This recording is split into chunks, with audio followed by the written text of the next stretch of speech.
Extreme cold building in. Multiple cold weather warnings. Watches are out. We've even got winter storm watches out. Look at these wind chills dropping to near 40 below into parts of Wisconsin. Even further to the east as we head into Tuesday, we could see wind chills even in parts of Pennsylvania close to 30 below, with 40 below or even colder across parts of Wisconsin, Michigan, even up into Minnesota. So some really chilly air. And look, these are wind chills all the way into the south, into the single digits and teens, some places very close to zero as this cold Arctic air builds in.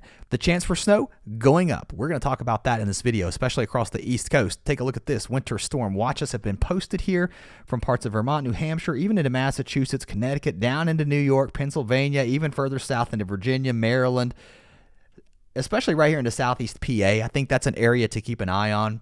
The exact track of this low is really going to dictate what kind of precipitation we see right along the coast, especially as we head into your Saturday. Warm enough for rain here into parts of the Ohio Valley, into the south. This is the cold air dropping into the plains as we head into Saturday night, into Sunday. Now, some of this rain will turn to snow here across Michigan, Ohio, Pennsylvania. We've got two systems moving through. The first one will head through the northeast as we head into Saturday night, into Sunday, and move out pretty quickly. Cold air pushing some moisture here against the mountains, so some light snow possible from parts of Colorado down into West Texas and into New Mexico. Here's where things get really tricky. You've got a disturbance moving through here in the upper levels. Surface low pressure in response wants to develop right here off the North Carolina coast. As that happens, you get some snow breaking out on the northwest side of that, and it could be heavy at times. Now, this is some of the new guidance that I've been looking at, and it shows a decent band of snow. I think it's one of the reasons you're seeing the National Weather Service issue those winter storm watches as the confidence grows. And as the low pulls away, it wants to deepen. This is the European. It's a little bit of a different story than the GFS with the low weaker. A stronger low pulls the low closer to the coast. It does put heavier snow down, but it keeps some of the coastal areas more rain and then over to snow. We're going to dive into some of those ideas. This is the GFS just for some comparison. Again, pushing all the cold air to the south. I'm not going to name every state here on the map, but you can see where you are. Pretty much if you are here, you're going to turn really cold. All right, it's going to happen. Where the precipitation falls, you're going to get some snow. And this is the GFS, which again is a little bit stronger right along the coast. Places like Long Island go over to rain in this scenario, but this is a heavy dump of snow into southern New England with this type of track. And then we turn much colder behind this. And now you watch for the potential for some ice, some snow. Look how far south that is. That has been there for the last several days. It continues to be advertised on many of the global models. Look what the GFS wants to do here into the Northeast. I'm not sold on this, but if you look at some of the winter storm watches, they're talking about 7+ inches of snow. Really interesting to see this much snow. I think this might be overdone, but it's getting the idea here into parts of Massachusetts, into interior areas of Connecticut, getting more than a foot of snow. This puts 8-9 inches of snow into New York City. I don't think you see that.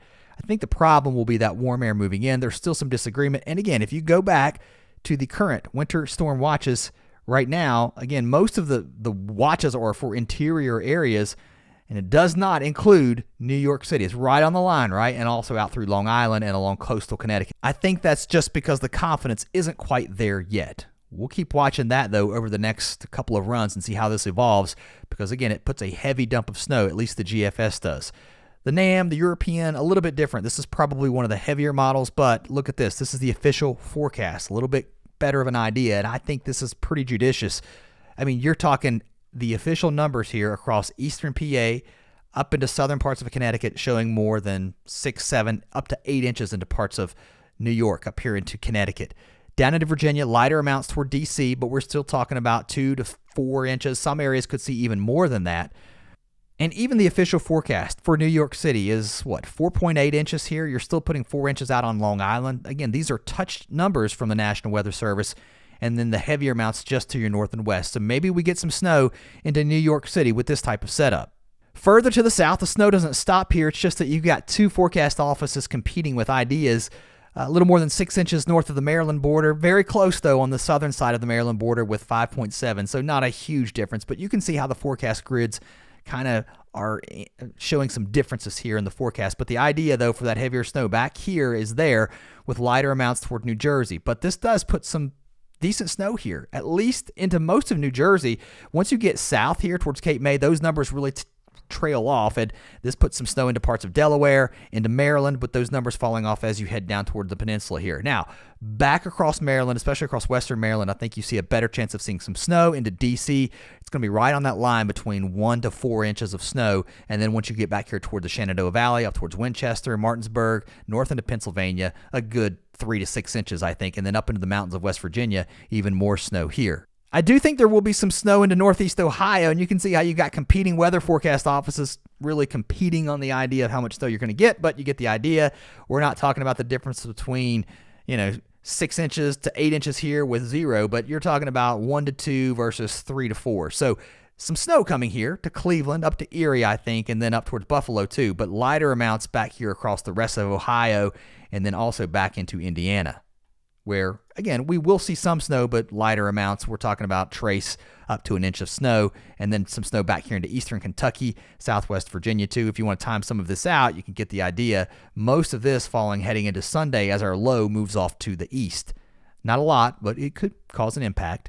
Here's a look at that precipitation as we move through Saturday a little bit closer. There's your rain moving through the mid-Atlantic into the northeast, with your snow here into the northern parts of the northeast. Here comes the cold rushing in. You can see our height lines starting to really build in here from the west, and now there's your surface low developing here into Virginia, and then with your snow on the north side of it. This is the GFS. It does paint a bit of a different picture with a much stronger low right here just south of Long Island. And if you know how this works, you put some warm air here into Long Island, also out towards Nantucket, so you could go over to rain. Also some mixed precipitation right here along the coastal areas of New Jersey, down into Delaware and the eastern shore of Virginia.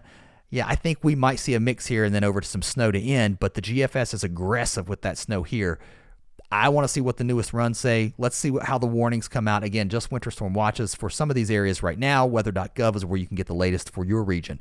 Across the west, this cold air settles in here, not just into the Rockies, but also into the Central Plains states, and it pushes all the way down into Texas, and temperatures are really going to be below average here. Pipe-busting cold weather possible way down to the south, and now you get some overrunning moisture and the potential for some wintry precipitation Monday into Tuesday.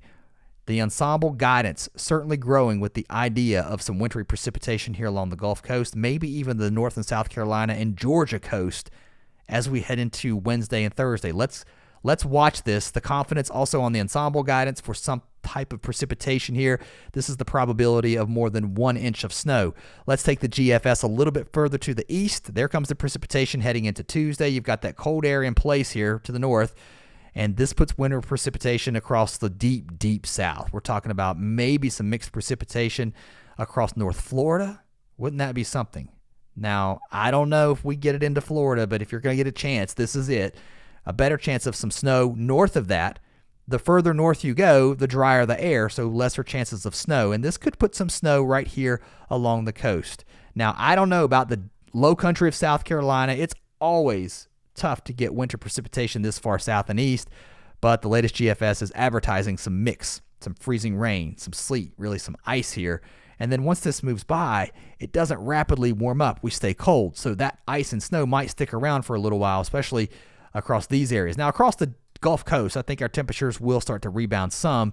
Let's look at the snow chances. Again, these numbers here may be overinflated. Some of these numbers are showing more than 6 inches of snow, but I think the problem is it's picking up on some ice, and it may not all fall as snow. And the snow ratio may not be 10 to 1. It may be more like 5 to 1 or something really low.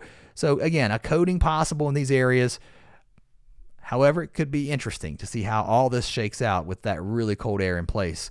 Take a look at our temperatures, by the way. These are actual air temperatures. They will be on the way down heading into Sunday. You can see that cold air continuing to surge south all the way to the Atlantic coast, down into the Gulf Coast, and into Florida too. So even North Florida dropping below freezing as we head into Monday morning. Below zero in the Appalachians, below zero northwest of Chicago into Wisconsin, back into Minnesota. We could be in the teens below zero here, with below zero temperatures also to interior areas of the Northeast.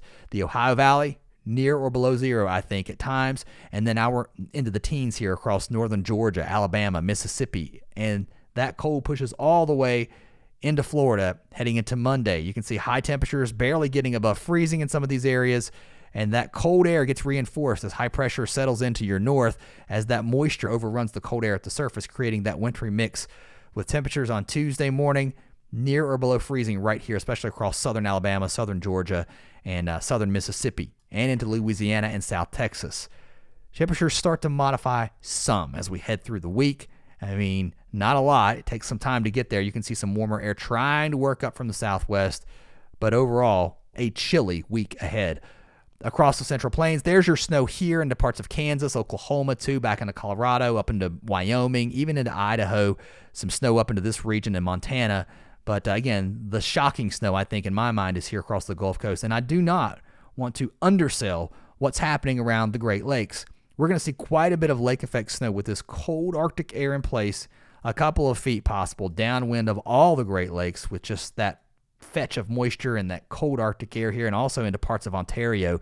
It could really pile up, especially if you get caught under those lake effect snow bands. This is a cold weather pattern. This puts more cold air here into the Central Plains, down into the Ohio Valley by the end of next week, with another storm possible. Let's see, again, how all this pans out, but to me, this looks really active as we end January. All right, if you made it this far, please subscribe. Come back. I'll be giving you updates through the weekend. Thanks for watching. I'll see you next time.